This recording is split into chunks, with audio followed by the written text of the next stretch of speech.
They want to use you against Sonny. Johnny is a lot different than his dad. Even if that's true, Anthony's the one pulling the strings. You're a lot smarter than this. Okay, fine. You know, you and Dad don't want me to work with the cars, right? I get that, and I'll accept it if you let me come and work for you instead. You know how I feel. Your dad and I will never let you work with us. Look, you're putting Jason in an impossible spot, Michael. Can't you at least admit you understand? Yes, of course I understand, but it doesn't really help. Look, it's the same answer you've always given me, and guess what? You and Dad will never see me as anything but some helpless kid who always needs to be protected. You know what? And Johnny doesn't see me that way. He sees me as useful and competent, and he wants to train me. You don't think there's a chance that they want to use you against Sonny? They're just saying what you want to hear, Michael.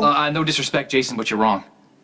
I already talked to Johnny about this. I let him know I would never go against you or Dad. And he got it. You and Johnny already talked terms? Yes. Look, he's given me an opportunity that you and Dad would never give me. And as long as I have his word that he'll keep the truce between him and Dad, then yes, Jason, I'm gonna work for him. Look, you know I respect you more than anyone. And I'm asking you to believe me when I tell you I would never let Johnny use me against you and Dad. Jason, I'm not some kid anymore. I need to live my own life. I need to make my own choices. I need to decide who to trust and what risks are worth taking.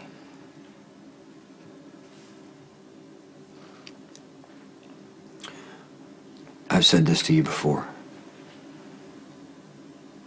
And this will be the last time I say it. I think what you're doing is wrong. It's a mistake. You're gonna wind up hurting yourself and other people. It's not my place to control you, Michael. And no matter what happens,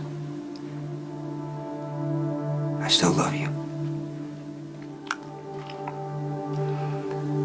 You're right. You have to make your own choices.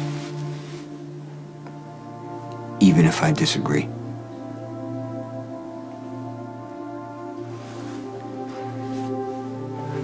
If you ever find yourself in trouble, don't think you can't come to me, because you can. I will never turn my back on you.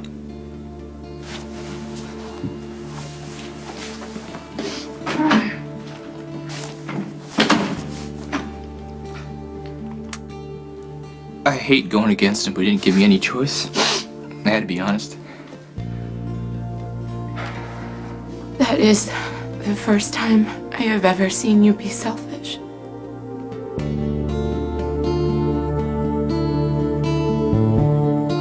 Please be grateful to Jason. I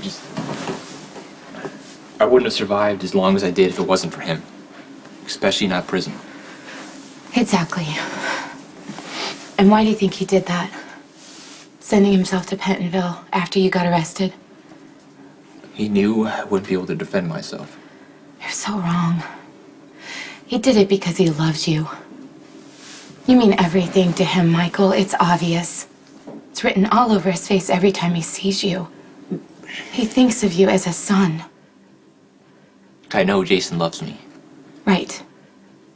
And here he was, begging you not to do something that he's convinced will put you in danger, and you said no. Look, this isn't the first time me and Jason have had this conversation. I have argued with him and my dad about joining the business for a very long time, and I am not taking this lightly, believe me. Jason just lost a child. I can't even imagine the grief that he is going through right now. And I feel terrible for Jake, but I don't see what that has to do with me. Jason shouldn't have to worry about you right now. You just had a golden opportunity to give Jason something back after everything that he's given to you. He obviously knows what he's talking about. You could honor Jason by finding a life outside the mob. Jason has this double standard. Everything he says to me, all the risks he doesn't want me to take, he does the exact same thing without even blinking. He's still managed to survive. But now him and Sam are thinking about starting a family. I mean, he has plenty of friends, he has tons of money, he has a nice life. I don't understand why he can't expect me to want the same thing. I think you're missing a few things. Like what? Like, do you want to kill people for a living? Because we both know that's what Jason does.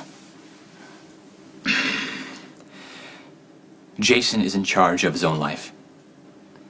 He doesn't let anybody push him around, and if anyone threatens him, or my dad, or the business, he takes them out. I don't have a problem with that.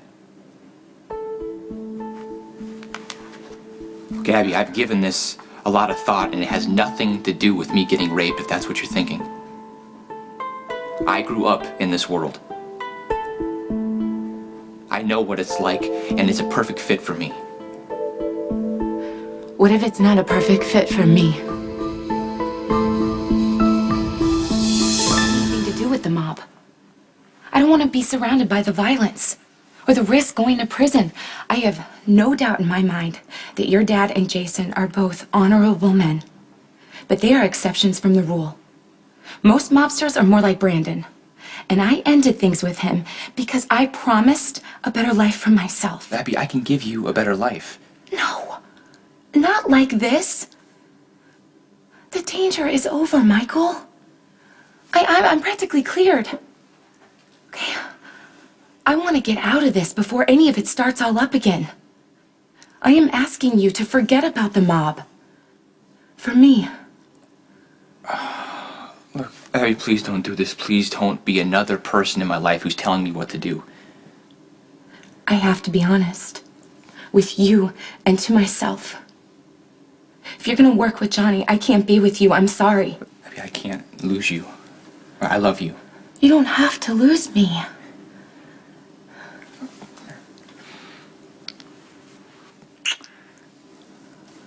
Trust me. Okay, just trust me that I know what I'm doing. If it means you working for Johnny, you need to leave.